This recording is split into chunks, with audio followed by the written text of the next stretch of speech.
Hi, folks. My sincerest apologies for the delay on this, but I wanted to get up a video introducing the second assignment to you. So let's get right into it. Okay. So for Meskinus, we're going to scroll down and we will click on assignment 2, assessing archaeological reporting. Now we've covered the topics in this class, so you have everything that you need in order to complete this. I will get your grades on assignment 1 to you as soon as possible, so you can start work on this one right away. So we'll click on the instructions. We'll click on the templates. Let's open the instructions here. Okay. So currently it's due on October 28th. I might shift that a few days. No promises that's coming. Again, as like all the assignments for this course, you'll upload it as a PDF to Meskinus. And this one is worth 10% of your final grade. So a step up from assignment 1. As with all the assignments, I start with an overview. So recall on assignment 1, you've selected your site, told me a little bit of information for it. I'm going to go and give you some feedback on the site you've selected and some other suggestions how to find sources and whatnot.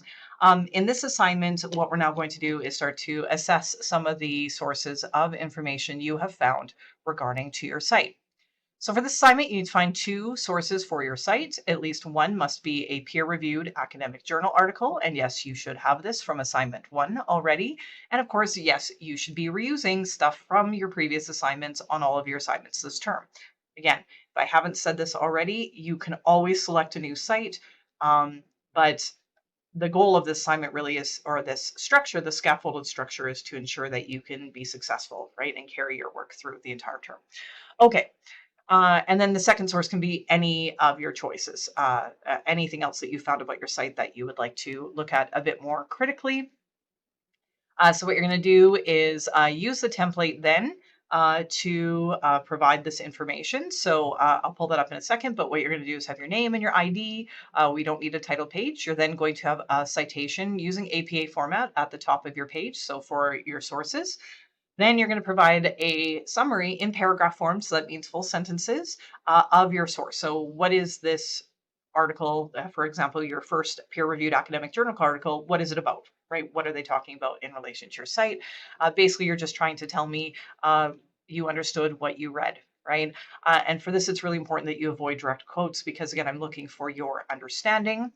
And try to keep it really clear and concise and short. And I mentioned it a couple of times, and I don't avoid repetition. And here I actually say it twice, and I say it should be about 250 to 500 words. The other thing you need to include in your summary is you should mention what the claim and the issue is that is presented in the source you have selected. So recall this was covered in one of our previous lecture topics, and chapter 3 in the online textbook also covers this as well. Then for the same source, you're going to provide a critical review. So this is going to be from everything what the main hypothesis or thesis or question or claim is for this source through its argument, assumptions, and clarity, including strengths and limitations. So basically, this is where you're engaging with some of the other pieces we've looked at, and including when we talked about pseudoarchaeology, and what I really would like to see for this, in addition to talking about, again, assumptions and clarity and all this, is I want you to use that Schicken-Von search method, right? So remember, you're going to state the claim, evaluate the sources, etc., to do that, including using their criteria of adequacy for evaluating the explanations that they provided. And again, this will be about a page as well, maximum 2 pages. So you have about up to a page of summary and then another page or 2 of evaluation for it. And then you're going to fill out the table provided. And so I'll jump into that below, and that's what the template is. And note that the template is simply this, but in a Word document, so you can open it in Google Docs or whatever format you're using. So again, source number 1, you're going to erase this part. You're going to put the correct formatted citation for this. Here is where your summary will be. So you'll have the heading of source 1. You'll have your little 250 to 500 word summary of it in your own words. Then you have your critical review. Okay, so in this critical review, that is where you're going to talk about the argument, assumptions, clarity, strengths and limitations, and use the search method. And again, be clear and concise. This isn't a detailed analysis or assessment of the article. You're just telling me you engaged with it and you're starting to think critically about it. That's the key thing here. Then you're going to fill up the table. And this is going to actually, I recommend doing this before you write up your critical review because this will help you with assessing what the strengths and limitations are. So the first thing you're going to do is you're going to change out this part here and you're going to add your in-text citation. So let's say you've selected an article by me. So it's going to be table 1, assessing archaeological reporting in Biittner 2020. Okay. You are then going to make some comments regarding the strengths relating to each of these different points. Again, the credibility of the researchers. What do we know about them? Do they seem qualified? Do they demonstrate attitudes or procedures that are characteristic of pseudoscience or pseudoarchaeology? There might be no strengths. Maybe you selected it because it is a pseudoscientific article. So there's lots of limitations and questions and concerns you have about it.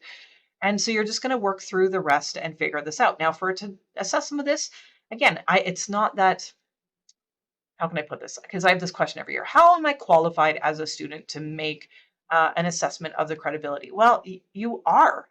You are qualified to make this assessment, even as a student. You are able to have an opinion that's based on your understanding of the material provided. So, how do you know a little bit about the researchers? Look at what institution they're at. Look at their author credentials if they're provided. For publisher, think about like where was it published, how was it published, what the publishing company is. If you look for additional information online, you can include that based on the website of the journal. It looks like they have a code of conduct, they have ethics, whatever you want to include, you can include that in here. Okay, and then same things when thinking about reliability and credibility, right? Go back to the Gibbon, go back to Schick and Vaughan. That will help you with making these assessments. So you're just going to put a few little points in each of these. Okay, then you're going to, for table one, so that's for source one, and then you're going to do table two. Now, for this one, we're going to focus really on the archaeological perspective. So you can do assessing reporting for any course. And so remember that for this course, it's not just about archaeological methods, but kind of the scientific method overall. This is the approach you should kind of take whenever you're asked to assess any sort of source that you want to use, right? And even if it's just a mental checklist, thinking about and being critical of the sources you're using when you're writing research papers, when you're doing on essays is extremely important. That's why this is the second assignment that I'm having you do.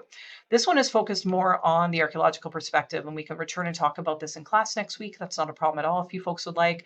But this is based on an understanding of what is important in archaeology and how we determine the importance of archaeological sites. So, for example, is the information that's presented in your article accurate? So, for example, is it consistent with the available evidence? So, if it is an article that is talking about how humans and people built the pyramids in Egypt, all of the evidence that is presented should be consistent with that hypothesis, and that is evidence that is consistent with what we know about how the pyramids were actually built. Now, again, if they're arguing that aliens built the pyramids, that isn't an accurate reflection of what our available evidence is on that topic, right? And if you don't really know, that's where your question concern can be, is simply that you need to do further investigation into this.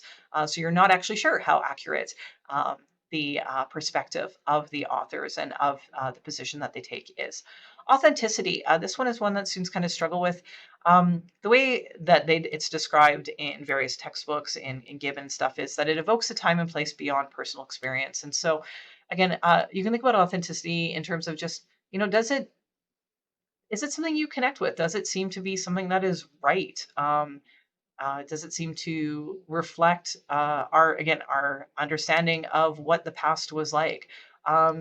Does it seem to be, again, representative of the time and place that the site is for, right? So if they're talking about, if you've selected a site that's a human evolution site, say 2 million years, they're talking about the Oldowan tools that were found at the site, and they're talking about a landscape where tools were used to butcher animals. That seems very evocative of 2 million years ago on Earth, right? That doesn't seem very challenging. But if they're, talking about a site from 2 million years ago, and they're talking about, oh, there's agriculture, and they domesticated animals, that's starting to sound not quite accurate and not quite authentic for that time period. Or if they're talking about living in houses, or maybe assigning gender roles or that are more contemporary understandings of how gender plays out, right? Like these are the kinds of things that you want to consider in terms of authenticity.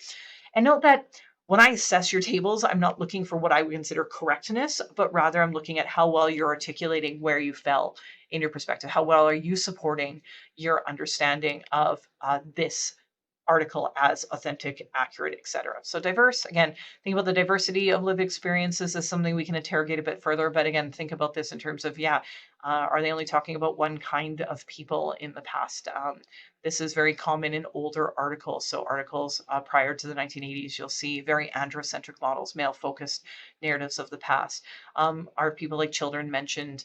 Are people mentioned at all? Sometimes there's so much emphasis on the artifacts themselves that we forget that people are responsible for them. So think about that diversity. Same with connectivity, right? So connectivity is not only recognizing the uniqueness of a particular site, of the particular context, but also then how it connects in with the shared human experience, or maybe the larger patterning of the archaeological record itself.